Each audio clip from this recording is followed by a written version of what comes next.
এলাকায় 2 ফেব্রুয়ারি নির্বাচন বানচালের চেষ্টা করছে।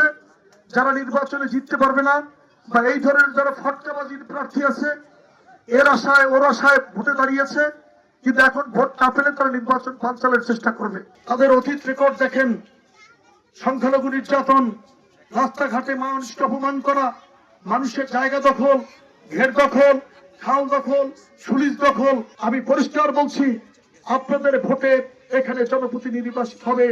আপনারা দায়িত্ব নিয়ে, সাহস নিয়ে ভোট কেন্দ্রে দাঁড়িয়ে যাবেন। ইনশাল্লাহ আপনাদের জনপ্রতিনিধি আপনাদের ভোটে নির্বাচিত হবে।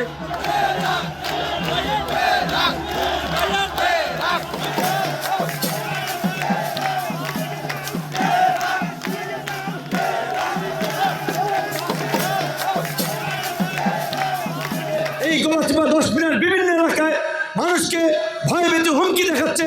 আজকে এসপি সাহেব নিজে এসেছে, উড়ানি দিয়ে গিয়েছেন।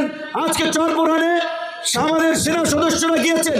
কাজী নিজেকে যদি কেউ হনুভাবে, তাদের পরিণতি ভালো হবে না। প্রশাসন আপনাদের কিচ্ছু বলা লাগবে না, আপনারা প্রমাণ রাখবেন, অডিও ভিডিও রেকর্ড রাখবেন, প্রশাসন তাদেরকে দমন করবে।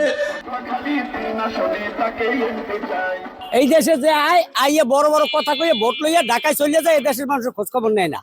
ওই ধরনের নেতা আর আমরা দেখতে চাই না। তো যেই জিতুক, দেশের স্বার্থে, এলাকার স্বার্থে আমরা যেন একসাথে কাজ করতে পারি।